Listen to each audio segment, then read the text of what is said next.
We welcome everybody to this May 19th, 2025 meeting of the Corsicana ISD Board of Trustees. We have a quorum. We're missing Melissa Castillo and Chris Meekins, and so we got a quorum. This is a regular board meeting, and all items that will be discussed have been duly posted. While this is a meeting in public, it is not a meeting of the public. The board role is to set goals, approve personal budgets, and make policy and provide oversight. We're not here to manage or solve individual problems. Management is the responsibility of the superintendent. As a board, we believe that we must educate every child, provide every child the greatest opportunity to learn, maintain a safe and secure environment mentally, physically, emotionally, and academically. These are our core values. We appreciate your interest in the students of CISD. We'll do the Pledge of Allegiance, and Ellie Stewart and Eric Guo will lead us.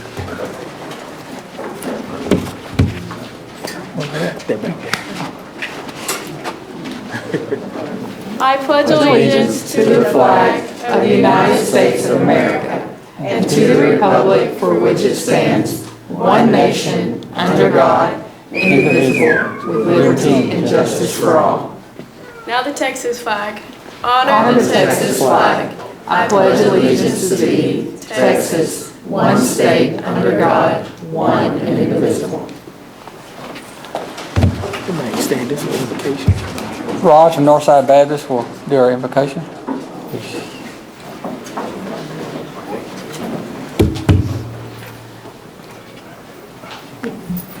Let us pray. Our only wise God, true and right, we bless you and we thank you. Thank you for this board. Thank you for your service. Thank you for protecting the schools by your hand and your grace. We pray, Lord, now for this meeting, we pray your spirit of unity, of understanding and wisdom. May the board follow its core values. And we ask for your blessing on this time. Amen.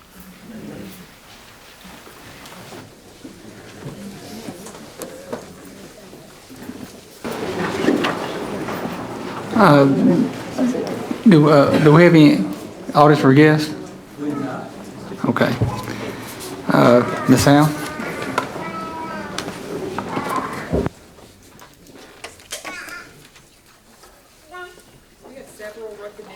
So we will start with our valedictorians. Good evening, everyone. Today marks the beginning of our final week of school, and it's only fitting that we start tonight's recognitions by honoring two exceptional students who led us in our pledges. Please join me in celebrating a historic moment for Corsicana High School as we introduce our first ever co-valedictorians, Ellie Stewart and Eric Woe. Ellie and Eric, congratulations on an outstanding senior year and a remarkable high school journey. Your hard work, character, and leadership have set a shining example, and we are confident you will represent Corsicana ISD in our community with honor and distinction as you continue your journey into college and beyond.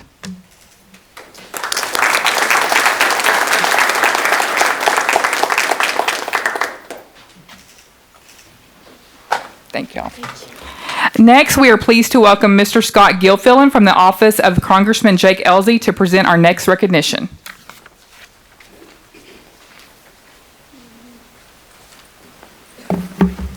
Thank you.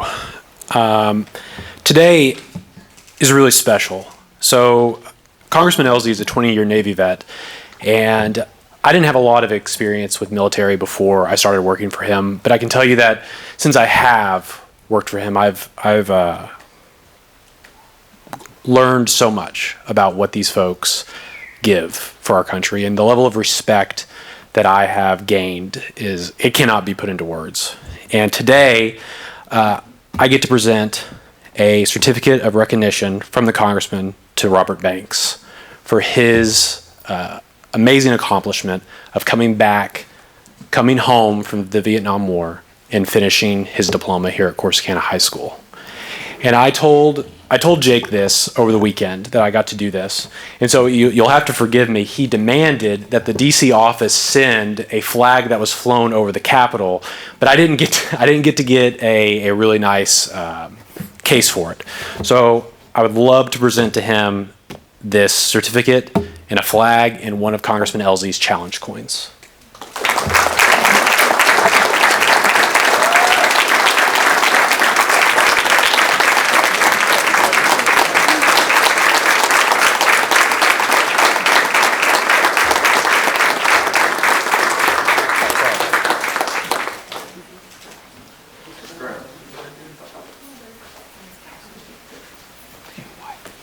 Well, come on.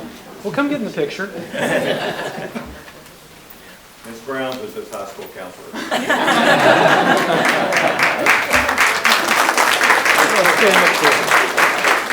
You did just as much. Thank you.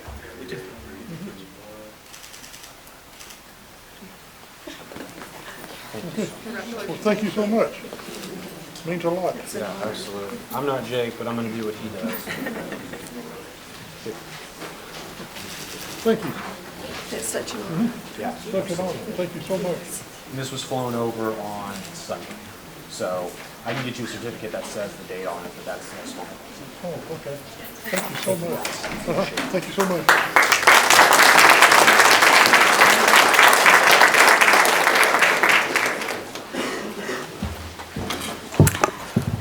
Thank you to Jake Elzey's office. Thank you, Mr. Banks. Our next honoree truly needs no introduction.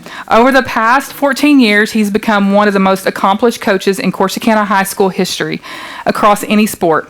This season, the Tigers baseball team achieved another remarkable run, winning 22 games and advancing 3 rounds into the playoffs.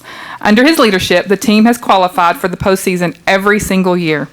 And on February 28th of this year, Coach Heath Autry reached a historic milestone that may never be matched, his 300th win at CHS during an 8-0 victory over Grand Prairie.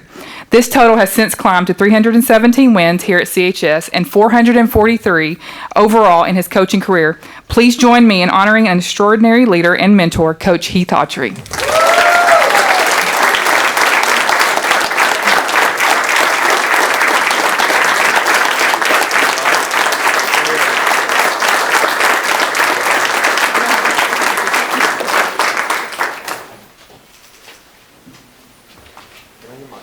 Yeah, can the team Real quick. Come on, guys. And coach? And coaches, kids, all the above. He's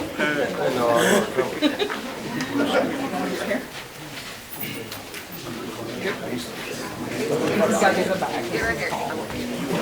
Good. Oh, we're gonna play. All right, right here. All right, y'all, everybody's. All right, 3, 2, 1. Thank you.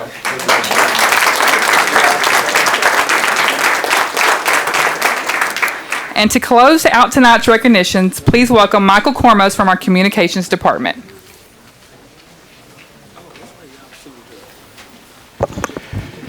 Good evening, members of the board, students, parents, and staff. It's my pleasure to announce the winners of our 2025 Student Photography Contest. First, I'd like to thank the talented students who submitted their work. We received impressive entries from our 3 categories: student life, still life, and athletics or action photos. Each photograph demonstrated creativity, skill, and a unique perspective. Tonight, we recognize our winners in each division. These top photographs will be displayed at the Kent Rogers Administration Building, and each winner will receive prize packages generally donated by Chick-fil-A of Corsicana and Joe's Subway.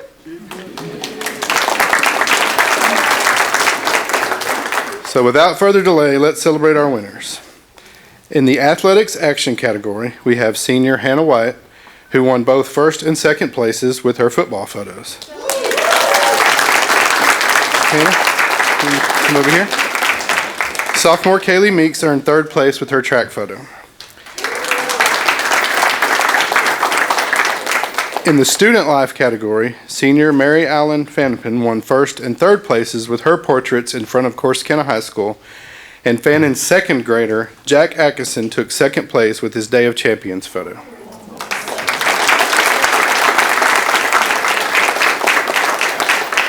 In the still life category, senior Andrea Rigg took first with her floral photo of a bee.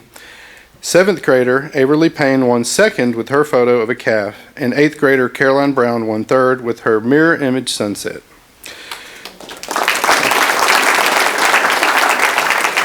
We encourage everyone to visit the administration building this upcoming school year to view these photos. And thanks again to our sponsors, and congratulations to all our winners. Thank you.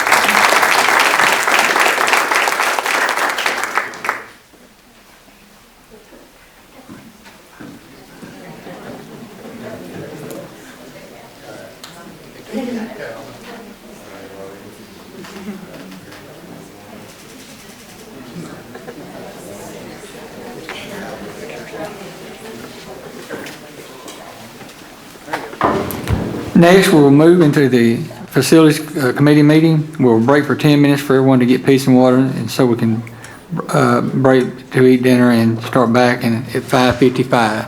5:55. Thank y'all.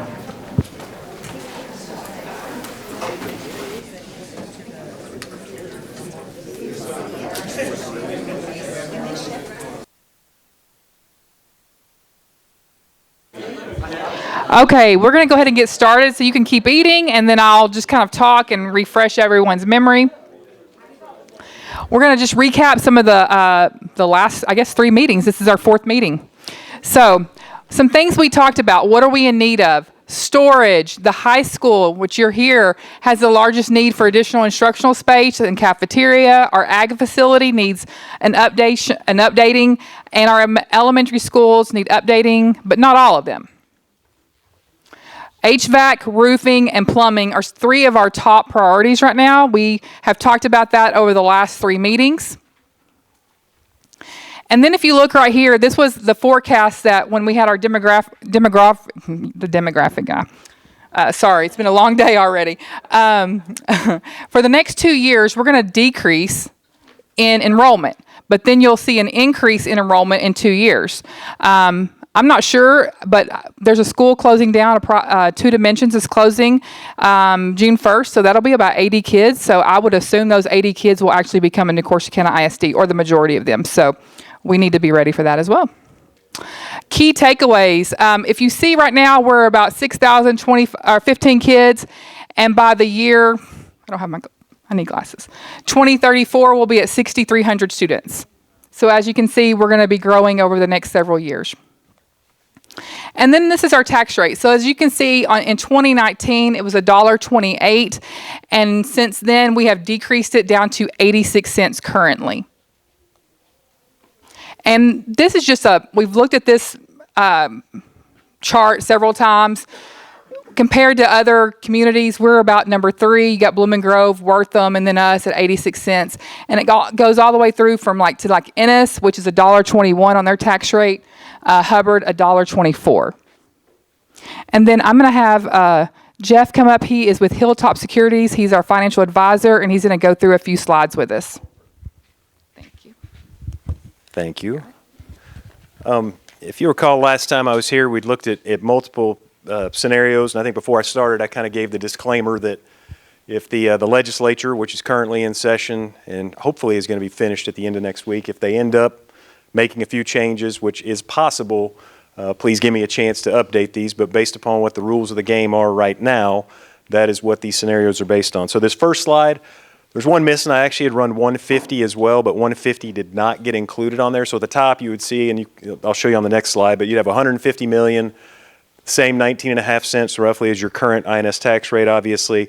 Ultimately, the maximum tax rate on a 150 would be 37 cents. So that was a, 17.49 cent increase. So that's not shown on here, but I ran the 150 and you'll see in just a second. You see for 175, the maximum INS tax rate is 41.25.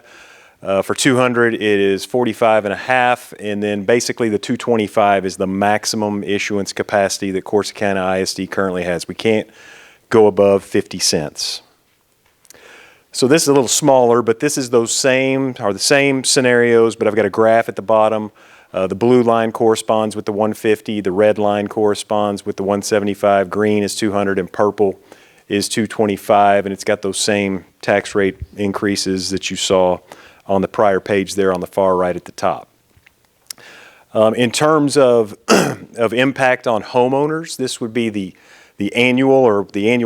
increase in your annual tax bill for these different scenarios. So for the 17.49 cent INS tax rate, if you own a $150,000 home, your taxes would go up by $87.45. And you can look at that chart and pick which scenario you want to look at with the corresponding home value and see what the tax rate impact on those different homes would be for the year.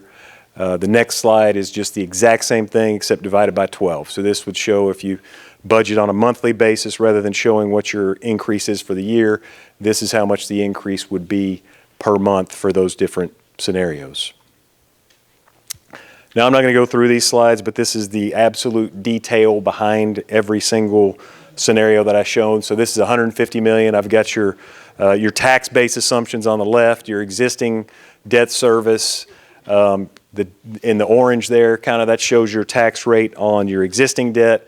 The blue there closer to the right would show what the increase in taxes would be for each of these different scenarios. This is the 150, and then the green shows what the total tax rate is, and that corresponds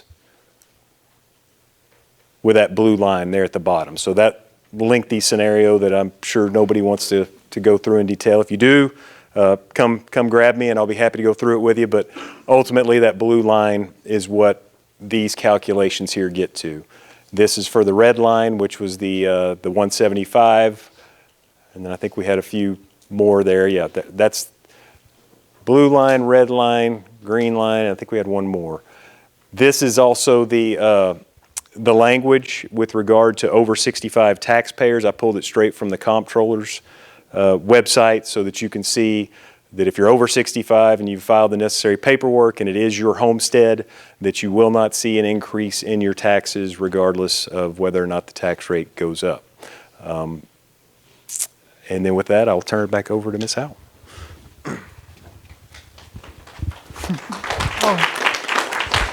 All right. So back in January, we had a survey. We did a community survey.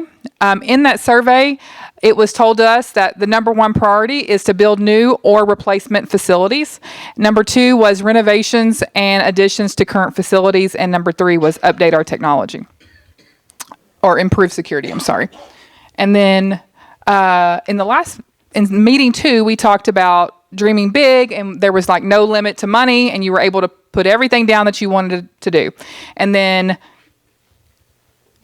number three, Mary came back and said, these things are going to cost this amount of money. So, do you want an early childhood center for $55 million? So she brought us all of these options with all of the money behind it. And so that's when we were a little shocked by some of the numbers. And that's when you were able to rank those in your group. And then this next one is new possibilities with updated budget figures. So number one was high school bathroom renovations. Number two, buoy restroom renovations or upgrades, and then a CTE addition. So I'm going to let Mary come up here and give you lots of cool ideas and scenarios. Thank you. All right, welcome back, everybody. So tonight may or may not be our last and final facility committee meeting, depending on how the discussion goes. So real quick, we are planning on having everyone speak as a group tonight rather than break up into smaller groups, because I think at this stage it's really important to hear what everyone is saying, and so everyone have a voice.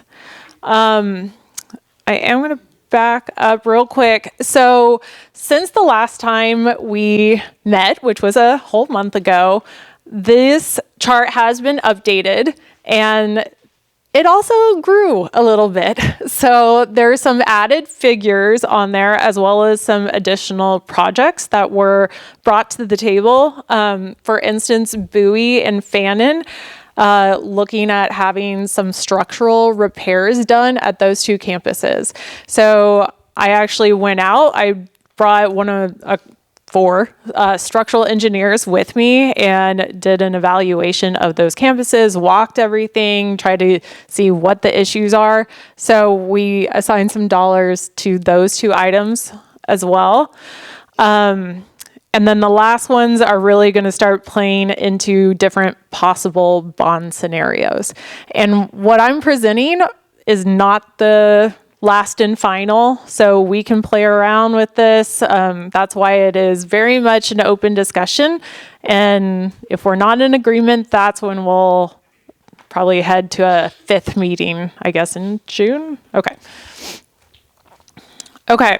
So the first one that we're starting at, so scenario 1, I wanted to start with the new high school. So we threw that out in the very beginning, the idea of a brand new high school campus. So this scenario includes new high school to the tune of $180 million, an early childhood, because we do still need to think of the capacity at all the elementary schools, and then added the ag facility and buoy restroom upgrades because that was very important. So totaling, this ends up being around $248 million. So that's actually over the max capacity that Jeff just talked about. And there are some big questions that come along with that. So where would the new high school go? We don't have an answer on that today, as well as what do you do with this building? So that's a big question. And this building is 350,000 square feet. It's a big building. So what do we do with that? So, and if we renovated this building, that also has a large dollar figure as well. So that was scenario 1. Then, as we started talking, so this is where it gets spicy. Okay, so as we started talking, walking around different sites, so thinking through, well, let's use the facilities that are already here. Typically, your newest campus is your high school. So, okay. Okay, so hold on, hear me out. Okay, so I like to call this scenario project reshuffle. So this is looking at, hypothetically, taking the middle school, doing a large 120,000 square foot addition, because I programmed it all out, and that's what it would need to get up to the size we would need at the middle school. Convert the high school, this campus, to the middle school with a renovation, but the capacity's here. So that was the thing. We can renovate this campus and not add on to it. So we wouldn't need additional square footage, but the middle school, we would. And then the other thought was, okay, turning, here, I have a better diagram. Okay, so turning Collins into an ECC. And that would also require a large renovation just to get the scale correct for, little toilets and things like that. But that campus, I looked at the other campuses, but to get the capacity we need, that one fits the best. So this would mean Collins would be early childhood with major renovations to the entire campus. The high school would become middle school, again with renovations, and grades 6 through 8. That's important to point out as well. And then the high school is 9 through 12. So by doing that, we move all the kinder out of the elementary schools, which frees up capacity at those campuses. So then it's grades 1 through 5. And then I was thinking Sam Houston would probably stay 1 through 4 just because it is a smaller building. Okay, this one, okay, this is a lot. Yeah, I know you'll have questions. So, quick little map. So I was drawing and I'm getting things drawn out on paper and boxes and things like that to figure out scale and dreaming of where things will go. So a lot of those exercises are happening in the background. I'm not just pulling these numbers out of nowhere. So, okay. Oh, and I said 120. We came up with 200,000 square feet addition because we would need auditorium, a whole other classroom wing, band and fine arts, and CTE. Yeah, that was it. Oh, I have it listed there. Okay. I have a question on this one. Yes, ma'am. So in the shuffling around and moving to the middle schools, did y'all take into account, you've also got 100 tennis courts and your softball fields and everything else, because I don't see that. I see some baseball is looking. Yes. I just drew a square for like parking because I was thinking you would want the building to be connected. So it made the most sense to build the new addition where the parking is currently and then just build additional parking. One big benefit of this plan is you're on the same side of the road as the stadium. So that's nice. But baseball is, and well, there are some tennis courts, but not as. You've seen our tennis courts, they're very nice. Okay. Okay. Okay, I have two more scenarios. So this was 2. So scenario 2. Okay. So thinking through this, I wasn't sure how it would go. And it's an expensive, okay, hold on, going back. So this option, you get the nice new facilities, but it doesn't necessarily address some of the other maintenance concerns and bathrooms and all of those things we've been talking about the whole time. So scenario 3, I wanted to go in and really try to address as much as possible. So in this scenario, and I'll just say this now. So the only difference between 3 and 4 is additional renovation at this building. So, so scenario 3, which is around 171 million all in, but brand new early childhood campus, new building, new addition to the high school, including CTE, cafeteria and kitchen expansion, all the bathroom upgrades, a new ag facility, new transportation building, updates to Collins and improvements, so renovations, buoy restrooms, 20 buses. So originally we talked about 40 buses as the whole fleet, but in our conversations we said, well, maybe we just look at half for now and even phase the rest in later. And then those buoy and fan and structural repairs in this one. It is important to note a lot of, besides the new construction and the kitchen cafeteria part that's renovated, the rest of the campus would largely be untouched. So that's, oh, and I can come back to this. This is the tax impact that would be. So in this slide,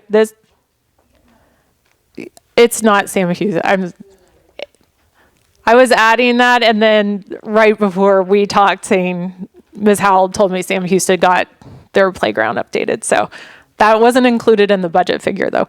But this is the difference, including the whole classroom wing of this building also gets renovated. So at the end of the day, this entire campus would look pretty sparkly. Okay. So that tax impact, so that total investment is around 218 million. So that is nearing the top of the bonding capacity. So we don't have an exact 218 number, but Jeff did provide the 225 number, so it's in that ballpark. So that would be a 30-cent tax increase.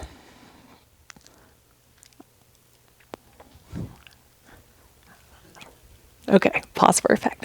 Okay. So my diagram for this slide, we are looking at, okay, this is kind of my feeder pattern is what I was thinking. So ECC, and we don't know where it would be yet. We don't have a site or anything like that nailed down. But then, so the entire district ECC would then split up and feed into all the elementary schools, and then would go back into Collins, still at grades 5 and 6. That then goes into the middle school at 7 and 8, and then into the high school. So this plan, I felt like you got the most bang for your buck, and it's addressing as many things as we possibly could. But the taxes is still a real conversation that needs to be had. So what can the voters vote on? What would you all rally behind? That's the discussion for tonight that we need to share. And if we need to play with the list, we can too. Can you go back to the slide 4? This one? Okay. So the items that are missing off of this list is the ECC at 400 students. So I was, in every scenario, I was planning on the 800 student capacity because that gets you early childhood, pre-K, and K. So in every one, I went with that one. Eliminated the new high school because we don't need that anymore. We talked about we don't need the 9th grade wing anymore because we're adding the CTE in, and the existing CTE can be rearranged however it needs to be. This does not include the multi-purpose facility, so that, and I have all the voting of how the groups voted on everything, so that could be a future bond if the district decided that. For Sam Houston, this does eliminate the capacity issues. Can I ask a question on that? Sure. Is there double capacity? Do you know how many current kinder they have that would be removed? Because I don't think that I think We can, some over capacity, right?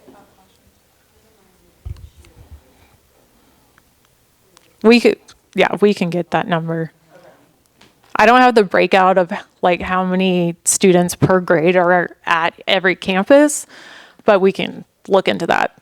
But that's also why I was thinking Sam Houston may not have 5th grade. And then we redistribute 5th grade to a different campus. Or I'm sorry. No, not this one. 5th still goes to Collins. Sorry. It's clear as mud. Yes.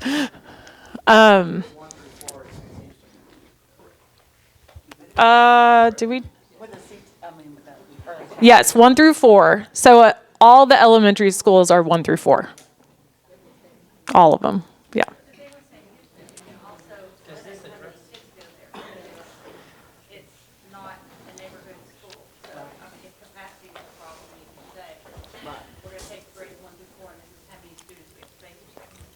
Right. Yeah. Other things, so we had Carol improvements. I didn't have that one on the list. And then the only other things that were missing were the math for the other scenarios. So are you calling that scenario 4? Yes. Yeah, it's great. Really, the difference between scenario 4 and scenario 3 are really the playgrounds. The playgrounds as well as renovating the classroom wings here at this campus. So if you took that and took the playgrounds off of it, do you know a number there? The playgrounds, we dropped the number to be 400,000 at each. So that's 12 or 1.2. Felt like Sam, no offense, I'm seem to be on the Sam Houston train today. If Sam Houston's PTO can raise the money. Yes, that's then what I the thought other too. elementary schools can do the same, because that money can be used for a lot. Not every elementary PTO has a PTO. Well, but I think a lot of them offered to help too, like I would come in and help do something, I mean, we can run fundraisers. Unless they graduated.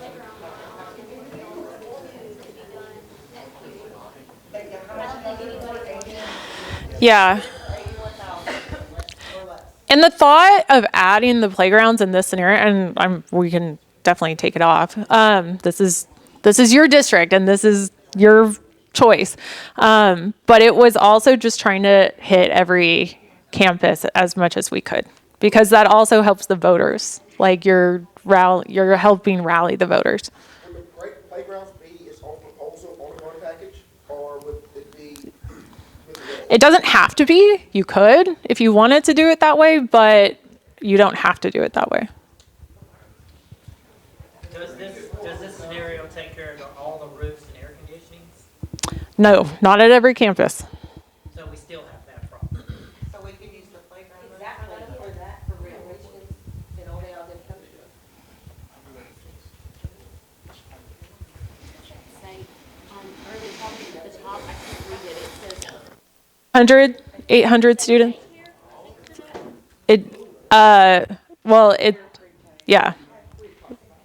Yeah. Yeah, early education, yeah.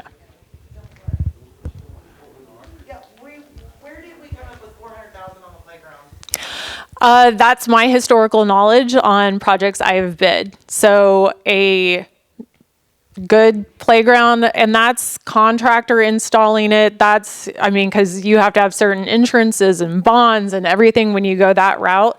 But that's rubber surfacing, that's an ADA, rubber surfacing ADA. It's a nice play set equipment, shade structures. Is that 400 per playground? Or Yes. for all three? Per. I think our disconnect on this side is why one school can do it for less than 100,000 and still have all that done through parents, but we're gonna spend over $1 million and some of the schools aren't getting the upgrades that they need. I get kids need exercise, but there's got to be some. And I'm sure, We've got a school that's not getting air conditioners touched. Being outside playing in the heat isn't gonna help them when they come back inside and they can't cool down.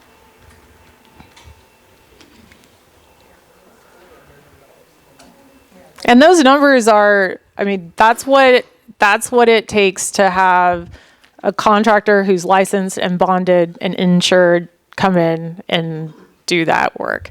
So unless there's a parent or somebody, Parents did it, and I know not every school has that. yeah, but that's the big difference. Numbers that we step into. Okay.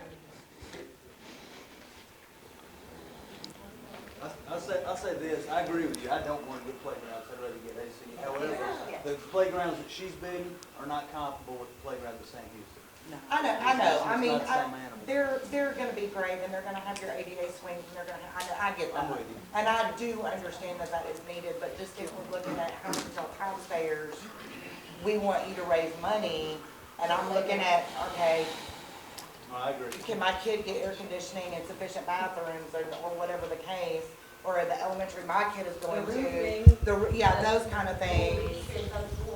Collins has nothing, those kids run around on a field, basically, but they have other things that they need.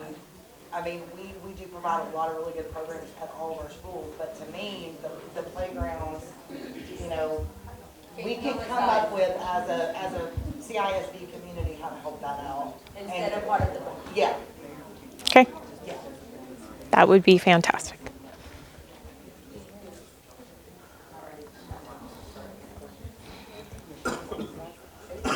I'm sorry. Yeah. So if we took the playgrounds out, which is 1.2,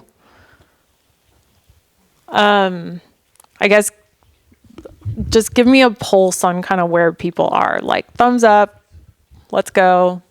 Still need to think about it, or like, no, this is not it. Just a general, without the playgrounds, If everyone's in it, yeah. That money should go to renovating facilities, not. Okay. Well, so that is just changing the wording on that too. I guess it's the dollar figure could possibly stay the same. Right. Okay. For roofing or air. Okay. How much was it to address all the HVAC and roofing concerns? Is it close to 1 million or not? No, it wouldn't be close to one. It's really not comparable. Yeah, and I don't have a separate line item for that. I agree as well. I don't think everyone needs the playground. But I'm saying just eliminating the playgrounds doesn't let us have enough money for the HVAC. Is what But I will say the high school would get addressed. Oh, okay. Well, darn it. Because we're creating the new early childhood, yes. It can help with the capacity. We may need to get. No, because we have 8 classes. We have 8 classes, we cannot take them off. Yeah. If not, we can't teach.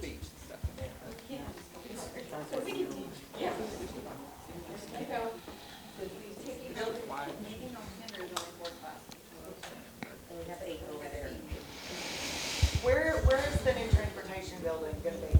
We don't know. All of these things are not drawn yet. Okay. That's where we have land is across the street. See, I think that would be great. And then use this for parking for, I think that's phenomenal. Do we have a number for HVAC and roofing? I do not have that number. It was right about, it was at 10 million. For HVAC only. That was 2 years ago. I don't know. Because it all depends on your system and what's there, what's under there, what's structural, like can it structurally handle a new roof? Like there's a lot of snowball factors. So in this scenario, what do we not do? Correct. Yeah, we didn't do the multi-purpose facility. I have to get closer. The 9th grade wing at the high school, because we would do the CTE instead, and that can free up other classes. We are including Collins improvements, so science labs, restroom, security with the courtyard. Carroll Elementary improvements. I'm trying to remember. I need to go to my list of what's on that one. I think that was renovation of hallways and storage. Yes. What are the improvements that, I know you don't have everything, but what is the improvement at Carroll's? The reason I'm asking is it was largely touched in the last month. Yeah. I can pull up let me do this. I'm going to pull up my spreadsheet. Okay.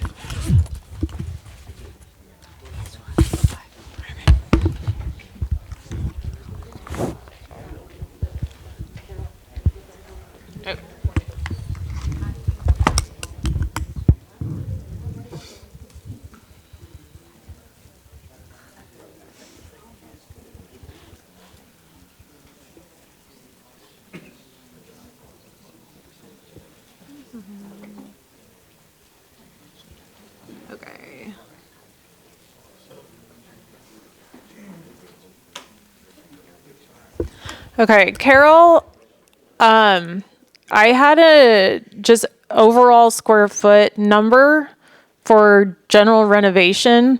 So I was thinking paint, flooring, ceilings, that kind of thing. So kind of minimal, not additions, but like a refresh.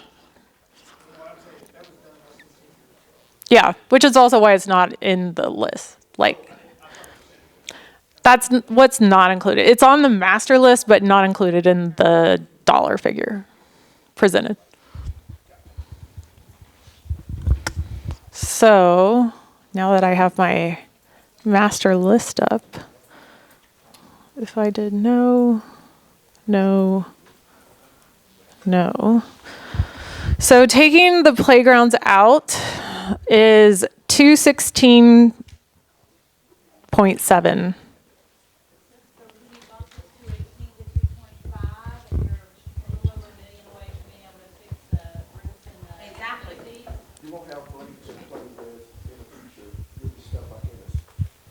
But if we take the playgrounds out and reallocate that money, don't take the money out of the bond, reallocate it towards that.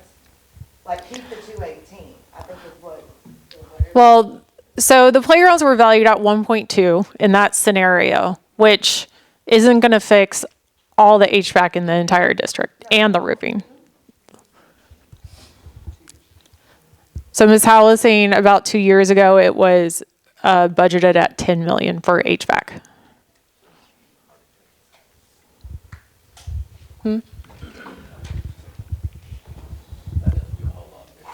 Right. But if you did allocate 10 million for HVAC, I mean, you would be at the max capacity at that 225. But that is a little, yeah. Yeah, we could reduce the number of buses.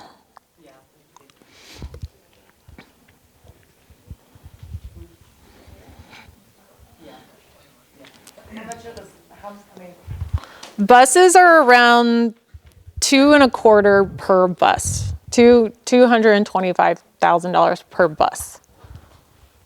So we originally had 40 on there, which is the entire fleet, so we just cut it in half. But it could be 10, it could be whatever you all would want.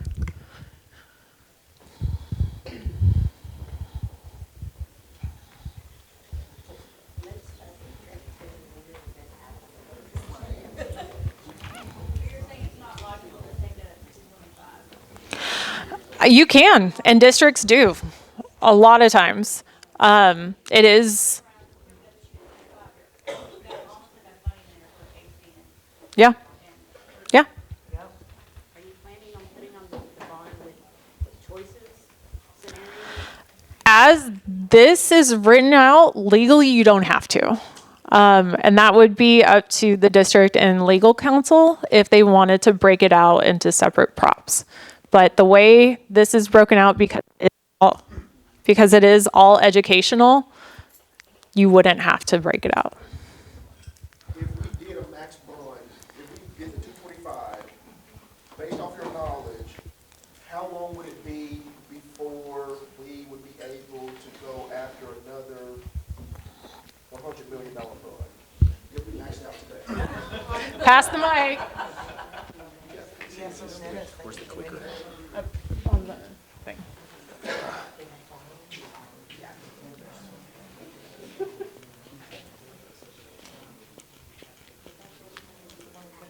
Well, where is it? So that's a very, very good question. So the max bond corresponds with that purple line at the top. Now you can see it stays at 50 cents and then it kind of trickles down. Now the one thing I'll say is that I try to be the main variable in this math equation is your tax base. You know, how much is the district's tax base? And I try to be very conservative on the growth assumptions that I use for that tax base. I think we used 2.5% for a few years and then trailed it down to 1%. And so what happens is that if your actual tax base growth exceeds the assumptions I'm using, well then that purple line there at the top, on that graph at the bottom there, the purple line at the top, it'll actually come down even more. So to answer your question, the amount of capacity that you'd have for a future bond election would be pretty much primarily dependent upon what does your tax base do, over the next 3, 5, 7, whenever, however long of a period between the time that you want to have another election. So if it exceeds it by quite a bit, you'd probably have the ability to do that 100 million in 5 to 7 years. If your tax base were to do what I'm conservatively projecting, and when I say conservatively, I go into it hoping I'm wrong, but I've got to be very careful. But if you only grew 2.5% per year for a few years and then 1% after, it might be 10 or 12 years before you could do it. Now, my experience is that you're probably going to grow more than what I'm projecting. Therefore, you'll be able to do something in 5 to 7 years. That's my projection or prediction. Does that answer the question? Yes. Okay, you bet. I don't know if you need this back on what you had it on. Yeah. I'll let you do that. Okay.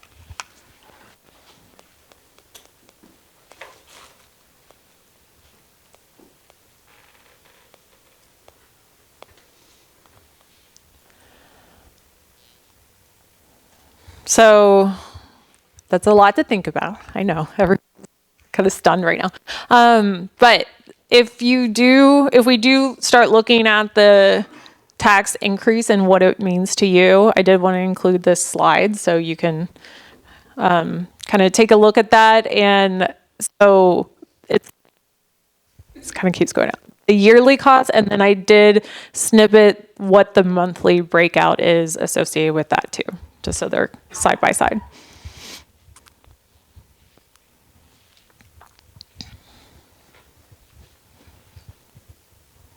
So to build a pre-K facility for 800, is that 57 million? Mm-hmm. What, if you even have an idea, what, say we add a wing at the middle school for 6th grade, that way we could utilize Collins, because I think that's a great idea, because that is a big campus and kind of in the middle of town and a good location. And then that would take pressure off our elementaries to take them off, but then move Fifth back. I don't know if that might be a possibility, like what the cost of a wing at middle school.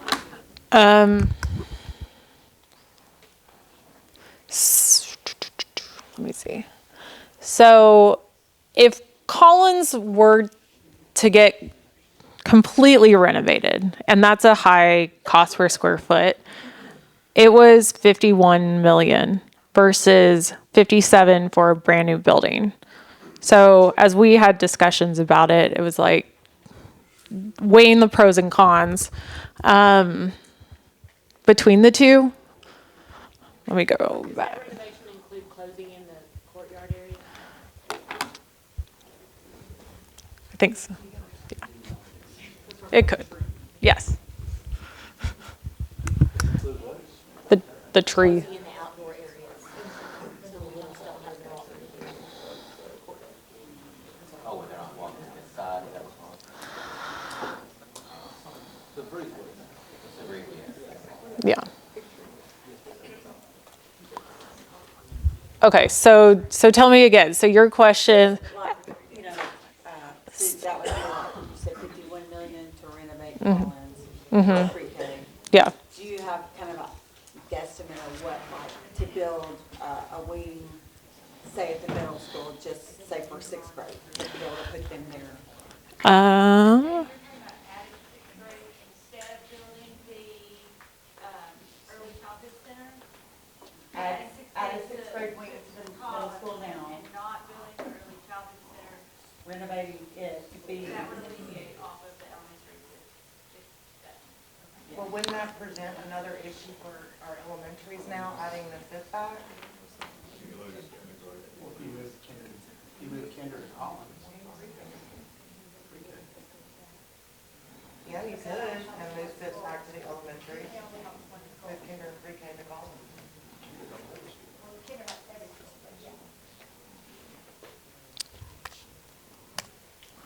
Okay. Let me see what's included.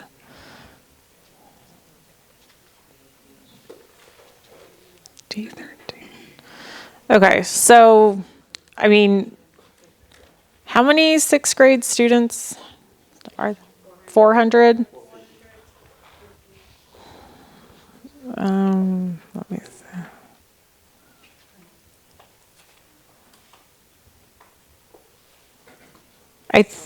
I would just kind of off the cuff, I would think around the 30 million, 30 to 33.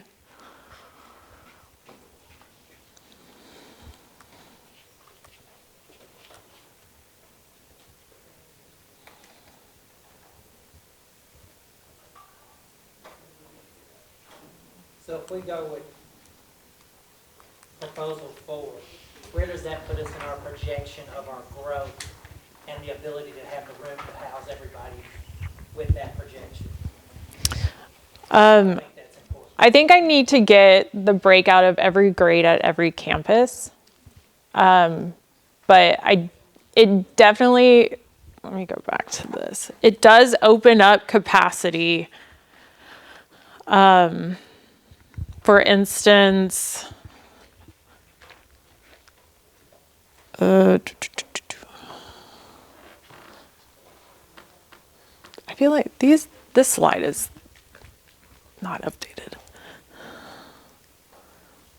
Sorry, I'm going to go to here.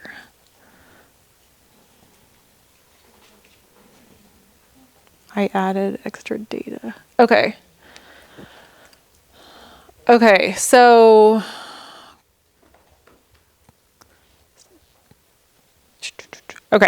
I have the capacity numbers of every campus of what it can hold, but like I said, I don't have the breakout of every grade. So I would just need to get that info. I have a question. At Collins right there, you have it, and we have 690 students. We actually have 893 students. Yes. Is that just like our capacity? That is incorrect. I have it, did it just update? No. On my computer, I have it at 893 capacity and 891 students. But do we gain enough capacity to keep us, to be able to get to the next one? Based on, let me go back to the demographer.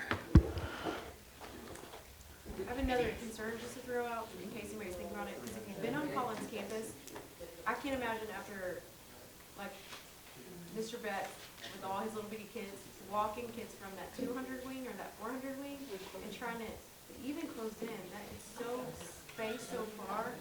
I can't imagine, which Mr. Betts is the primary principal, but I can imagine getting those little bitties and how long it would take you to get all the way from, even closed in, from that side all the way to that cafeteria. I mean, to me, it sounds like a nightmare, but I don't have little bitties on my campus. It sounds bad to me.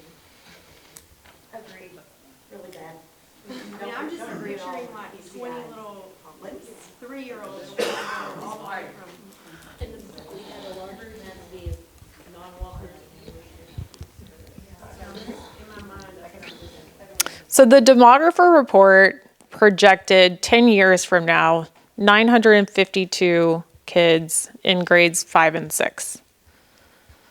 So it is tight at Collins as it's built right now, but we do have money built in there, and maybe it's a rearrangement or there's solutions there.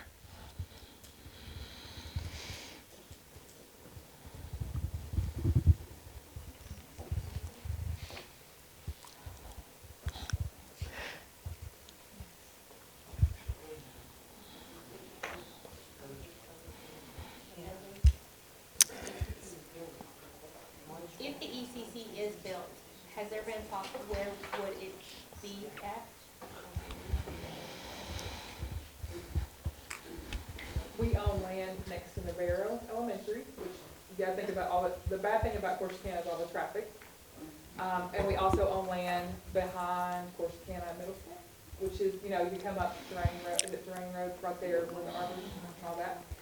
I think that's the 2 locations we've talked about the most.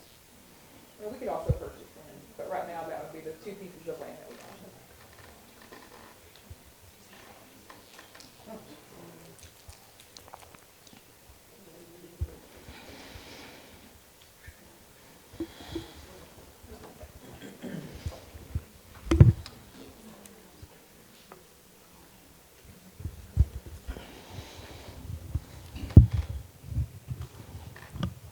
So are we saying that we want to do this scenario, we just want to play with what's on it?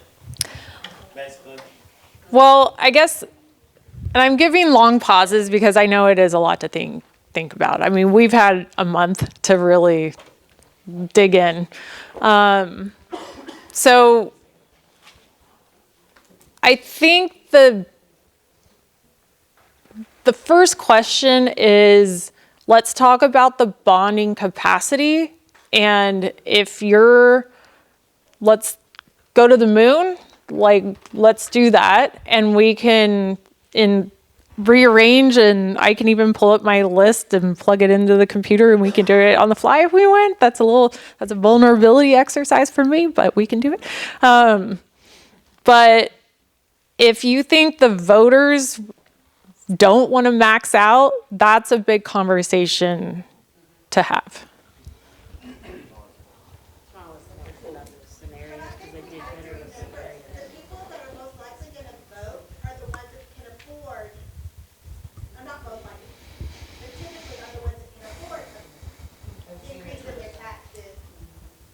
versus the ones who can't, would love to have the bond, but they can't afford $100 increase in their, I mean, because honestly, our median salary in Corsicana is not great.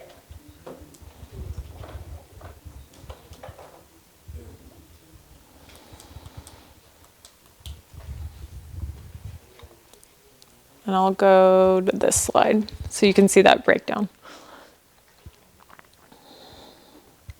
I think regardless of the dollar amount, you're gonna have for and against.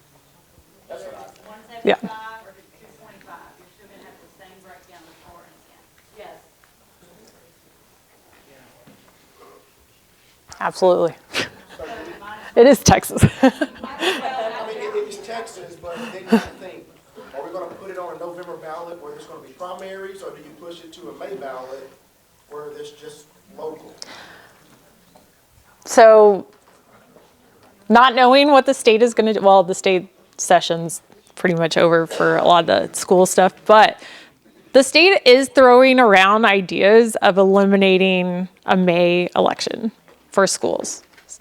I mean, this is all hypothetical. These are draft bills and, you know, things don't have motion yet, but those conversations are out there. So that is just something to think about. Is the bill still on the table for schools can't pay off their bonds early? I think that died.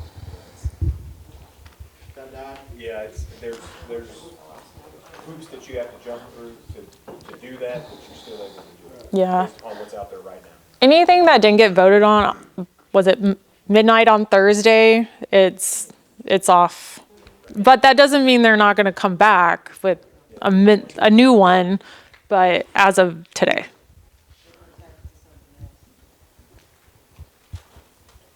I mean, yeah, the state likes to do all sorts of stuff.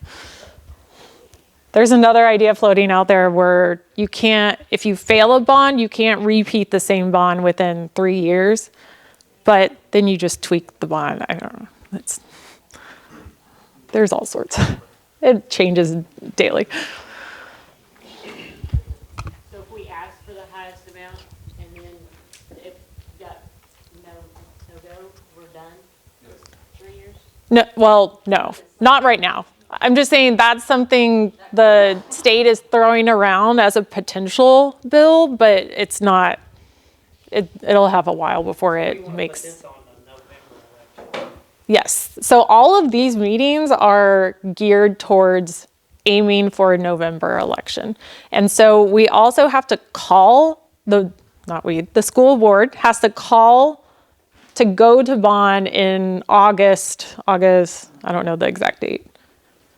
18th this year? Okay. By August 18th. That's why we've been having these meetings now and before the summer when everyone goes on break and forgets all this ever happened. So this was all of our homework ahead of time. We start, let's say, best case scenario, we went in November and it passed. Mm-hmm. Now, what do we do? So then we go into full design mode officially. So this scale of a project, especially moving, I guess design would probably take 9 months, I would guess. The construction of this would be a longer process. So Ms. Howell asked me that the other day. I would, a minimum of 2 years because we're having to move kids around and it's an active campus. So we would need those summers and those longer breaks to really get in, kind of core spaces and do the work. So, yeah. But it's awesome when you get on the other side of it.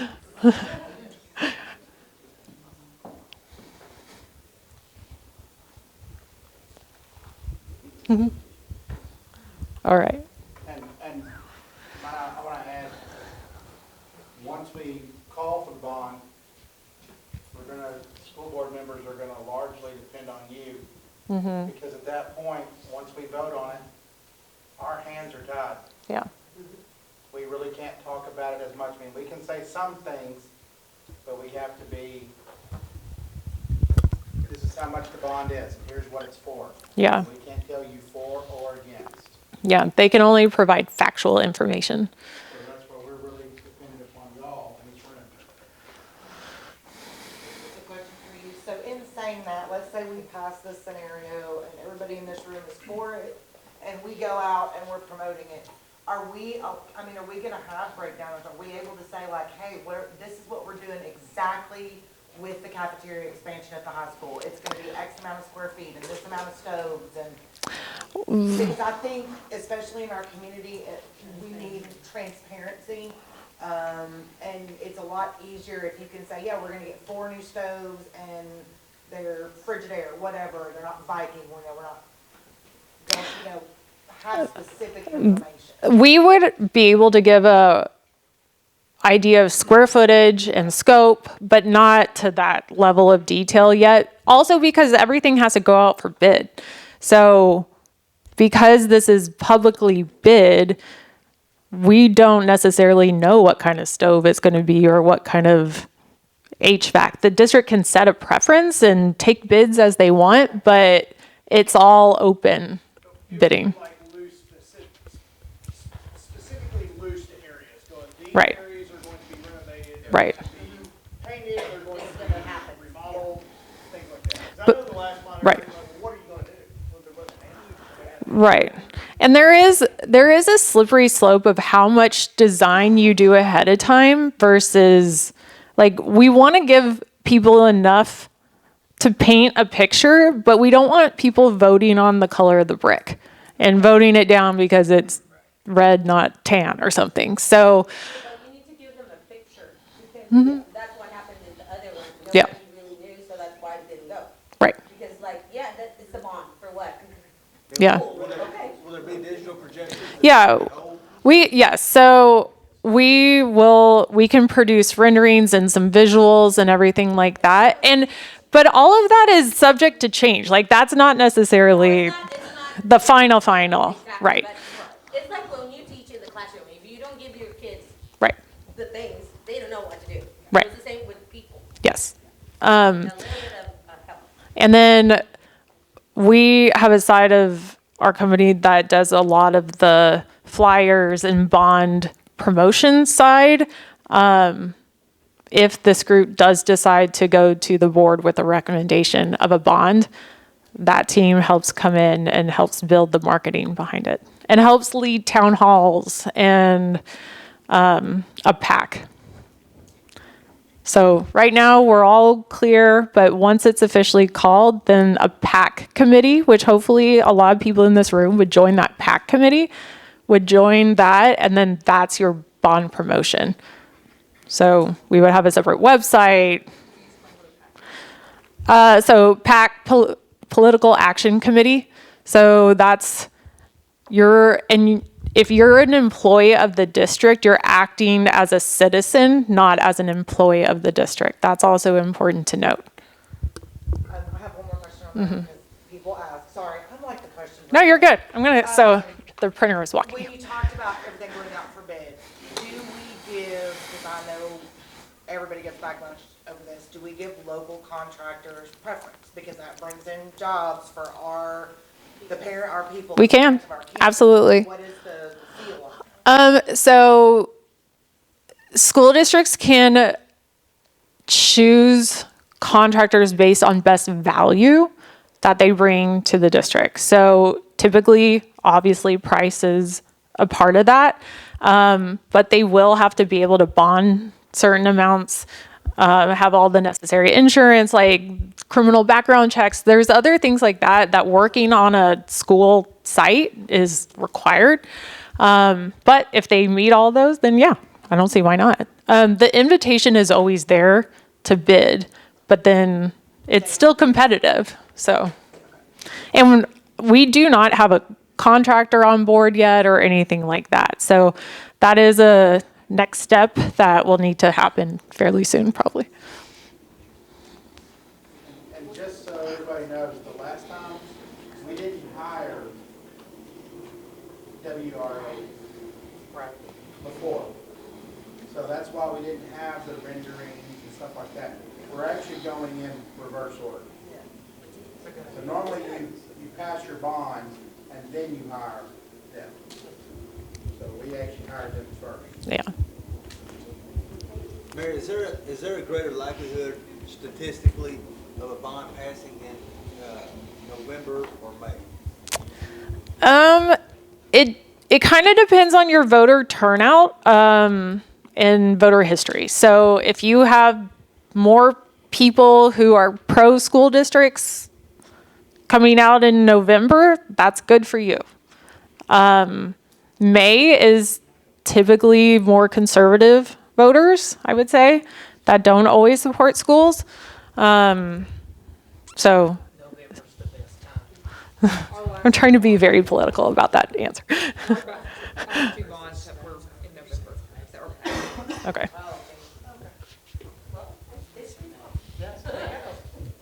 You're more conservative doesn't show up for the constitutional elections in November. Yeah. Then your May and then your primary season, and that starts, more people show up then too. Yeah. Right. I think it just depends on the town. So I think Yeah, it does. pass rate for the state is higher than May. Yeah, 1,200 people vote in Corsicana for your school board and mayor elections. 1,200 people out of 18,000 registered voters. So surprisingly, this last May cycle, statewide, it passed by about 80 to 85% with passage rates, which to us was actually pretty surprising considering all the division right now with vouchers and all that stuff that's going on. So that's good. That's positive. All right. So any other, I was going to say, Go ahead. I think just as important as all the renderings and everything is going to be our support, because if you look back at the last few bond elections, and not in Corsicana, but statewide, there is zero increase bonds that aren't passing, and tax increase bonds. And so they're not raising their taxes any, but the voters are still voting against them. And so I feel like that really comes to be our responsibility for not just educating the public on what we're doing, but also, obviously this has a tax increase, but also just supporting it and making sure that we're staying positive about the direction that Corsicana is going and not getting hung up on some of the little details. While transparency is important, don't get me wrong, but I think our support and our positivity is going to what's going to make the most difference. So. Well, if you look at the Fairfield bond that just failed. Yeah. I mean, what they had 10 or 14 or something like that for, it was less than like 20 votes total. Yeah. For and against, that's insane. So that tells me their employees didn't go vote. Yep. Parents didn't go vote. And now they failed a bond and you're just kicking the can down the road for your facilities and your kids are still, we're not getting anything for them because nobody went and voted. And that's a shame for Fairfield. That's really sad. And can I say this, because, now that I'm on the other side of the fence in the community, we do have a very complacent community. I mean, we're here because we are passionate about what we want to see get done. But when I go out in the community and I try to talk to some of these young parents, y'all saw my post today, look around. They didn't come. And so we can only do so much, and at the end of the day, it's going to be on them, So we can try, and I hope everybody in this room is for improvement. If you're not here for that, then you shouldn't be here. So my thing is, I'm hoping that we can all be on the same page, and when they do call the bond, that we can get out there and we can say it needs to be done.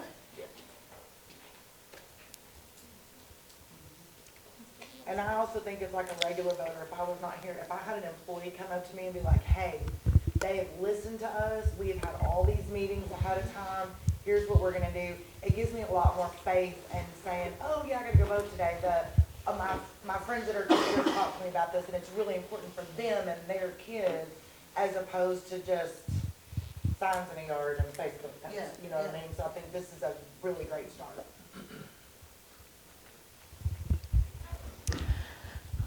Okay. Pulse check? Anyone?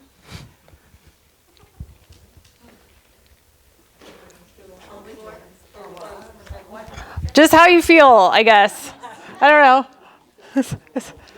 What I say in my house is like, happy check? Is everyone, are we happy? Okay. I guess, yeah.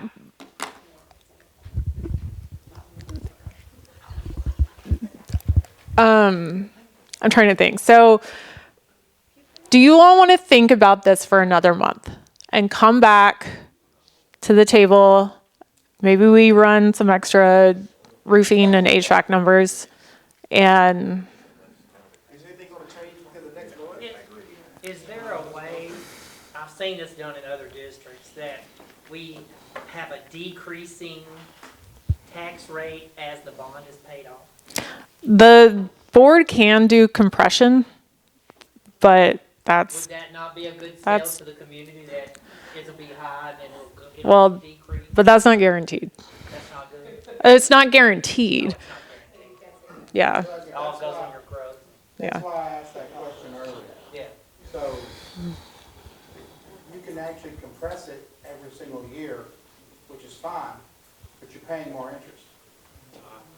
So if you don't compress it every year, you can pay off your bond faster, and you can free up capacity in case something big happens down the road. Yeah. So it's which one are you gonna do? Are you gonna pay off your note faster, and then maybe you pay more, pay off that note faster, make your capacity go up? Yeah. Our tax rate has gone down historically the last 10, 12, 15 years. Yeah. After Blooming Grove, we're gonna be the second lowest. In the county. So that's my, what time is it? Okay, so we're at 7 o'clock, so we, an hour and a half. I guess that's my question is, do you all want to sit on it, think about it for another month and then come back in June, or? Well, I just don't want to pressure anybody. Like an amount, that's the answer you want right now, right? First, we gotta In a- agree on an amount yes. that we're all comfortable with. So are we Yeah. comfortable with 225? If we can get rid of the playgrounds and cover all at 225 and they cover the That's the HVAC. max, right? 225 is the max. As of now, yes. Go big or go home. People are either gonna vote yes or no. 75 to 25 makes no difference. Exactly, it's like, let's go. Let's go 225. Yeah, let's just jump in. Yeah. And we vote, right? As long as we vote. Yeah. At least we'll have to vote. At least we're voting. Yeah. There you go. Yeah. Yeah, absolutely. The key to success is our employees that live in CISD district have to vote. And they gotta get their families and everybody else to vote. Or we're not gonna get this done. That's just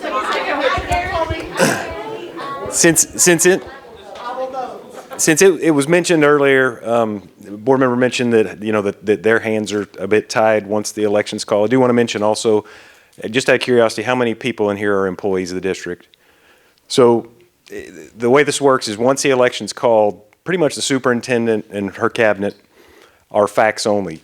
Now, employees are more than welcome to share your opinion, but you can't use any school district resources to share your opinion, meaning don't email somebody and tell them they got to vote yes, because you don't. You can't use district printers, paper, or I promise you, the legislature and the powers that be right now will make an example of your district. So just. District funds to encourage them to vote, period.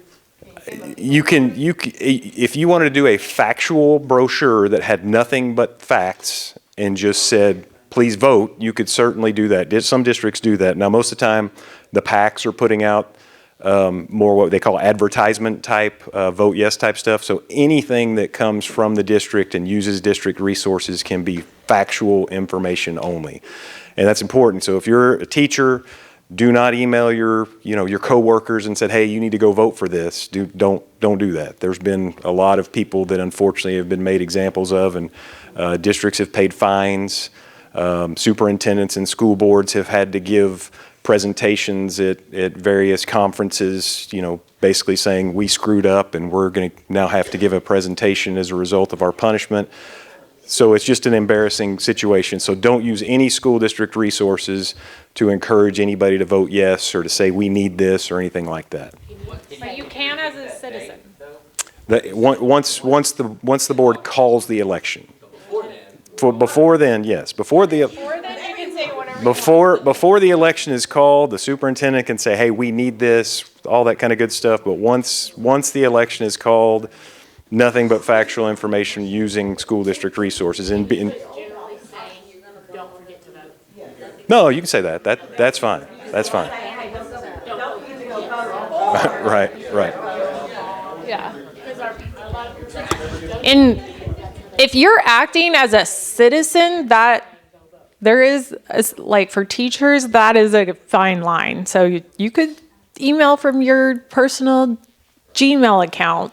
That's fine. Just not. Right. Exactly. So. Yeah. How many town halls are you proposing? We did a lot, as many as needed. So, yeah. So we'll do as many as we need. At least, I don't know, a couple. Yeah, once a month, twice a month. So a lot of times, the first or second one have people, and then nobody shows up by the end. So, but sometimes that's a good thing. So. And then we also do a lot of promotional videos of, like, we call them our town hall videos, where we're just showcasing the district. It's like where, we show all the little kids coming in and waving on the first day of school and that kind of stuff. And it kind of tugs at people's heartstrings to see little faces and just help paint that picture of, like, these are children. These are little kids that are in these buildings. It can be. Yeah, we can. I think it must be because of our community. Okay. A lot of our voters Yeah. are Hispanic. Yeah, we can absolutely do that. And we can do mailers in English and Spanish on either side. Yeah. We'll get to all that stuff. But, okay, so bringing it back to the summary. So I'm hearing 225. We're eliminating the playgrounds. And then we'll add in roofing and HVAC work. And then that's it. Okay. Everyone's ready for summer and doesn't want to come back in June. Okay. So one thing I like to end with is, I know just before summer, is there a volunteer from this group that can present the plan to the board when the time comes? And we can help write the letter and, like, what you can say, but yeah. Okay. And it's good if multiple people are there as well. So, and just showing up. Okay. Will you see Kelly in the Barbie pink jacket? I love it. And let us just get your name and email, and we'll write that down just so we can have that communication, please. Okay. All right. Here we go. Everyone feel good? All right. Awesome. Well, thank you so much for all your efforts and time and to getting here. So, but we're not done. We got a ways to go. So we got it. Thanks. All right. Thank y'all. Appreciate you. Get out there and start talking to people now. Oh, one more thing.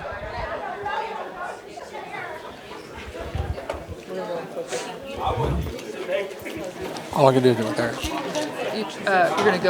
We're gonna now go into closed session as permitted by Texas government. We're now going to go to closed session as permitted by Texas Government Code Section 551-01.